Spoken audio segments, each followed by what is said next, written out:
Welcome back to Outside Views, your favorite stop for brutal honesty and dryly entertaining breakdowns of European chaos.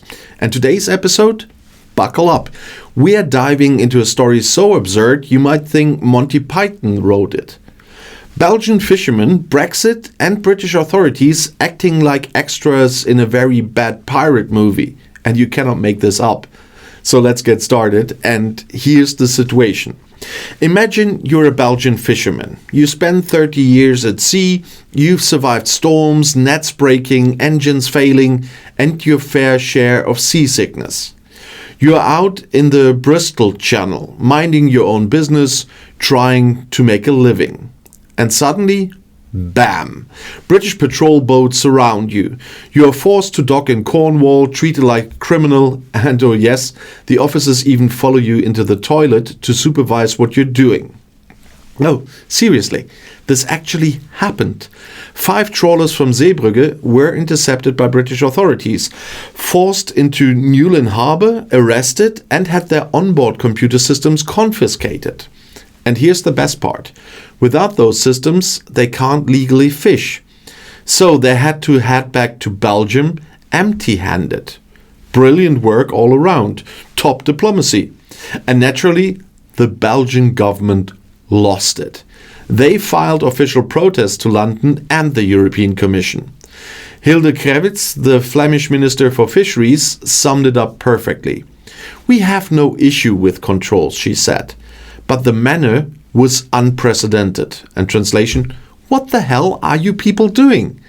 And the funniest or saddest part, nobody in Britain has been able to explain exactly why the fishermen were treated like international terrorists. The only excuse offered? Errors in the logbooks. Really? That's the best they could come up with. And meanwhile, the timing could not be worse. The UK and the EU are trying to negotiate improved ties post-Brexit. Security cooperation, trade talks, even energy agreements, all hanging delicately in the balance. And now Britain is picking unnecessary fights over a handful of fish.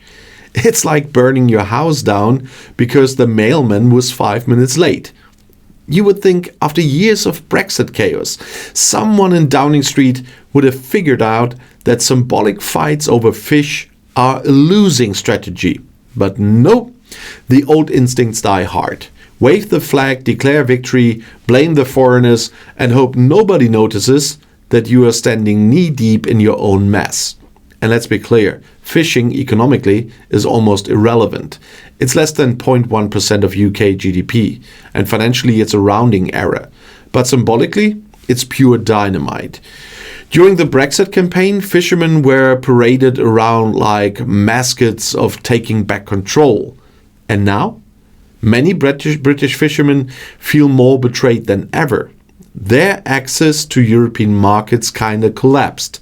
Their profits plummeted. Their dreams of a post-Brexit bonanza sank without a trace. And yet, instead of fixing any of it, the government is doubling down on harassing foreign fishermen. Bravo! And meanwhile, Europe watches all of this and shakes its collective head. Because this is precisely the kind of nonsense that makes serious negotiations impossible. France, Belgium, and the Netherlands have all now issued warnings. No security deals, no trade progress, nothing unless the UK gets its act together and stops playing pirate cosplay in the Channel. It's tragic. Britain has real needs right now. It needs closer ties with Europe. It needs reliable trade routes. It needs cooperation on defense and energy. And yet, here it is, jeopardizing all of that over a handful of mackerel and a bad attitude. You want even more irony? Let's talk about 2026. That's when the post-Brexit fisheries agreement expires. After that, unless a new deal is struck, chaos is almost guaranteed. Without EU access, British fishermen will lose a critical export market. And without British waters, European fishermen will lose vital fishing grounds. Mutual assured destruction over cod. Magnificent. If Britain thinks it can strong-arm its way through the next round of fisheries talks, yeah, good luck with that. Because post-Trump America isn't about to save the day. And the EU, facing crises on all sides, has very little patience left. And trust me, Brussels isn't bluffing. Not this time. And don't think this is just about fish. It's about credibility. It's about whether Britain can be trusted as a partner in any negotiation. And right now, the answer looks increasingly like no again. But hey, at least the government got to flex its muscles a little, right? At least someone in Whitehall got to write a stern press release about defending British sovereignty.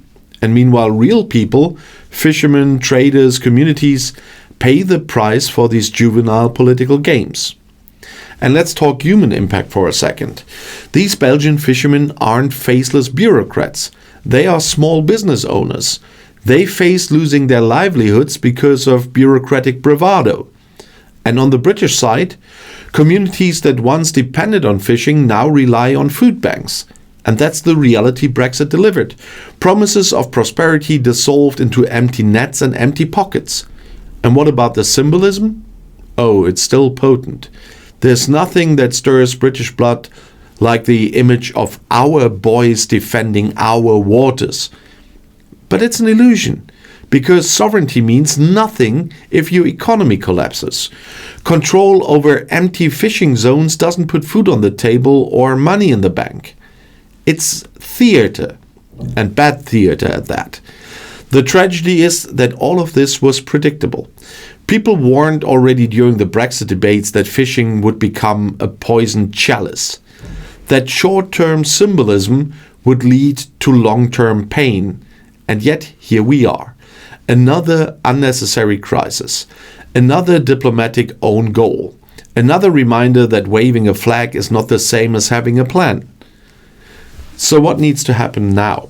Britain needs to apologize quickly and quietly, compensate the fishermen, fix the broken enforcement procedures, and return to the table like an adult, ready to negotiate seriously. Because the next stage of UK-EU relations will require maturity, but also compromise and vision, not tantrums over tuna. Otherwise, Britain risks isolation at a time when the world is becoming more dangerous, more fragmented, and more unpredictable.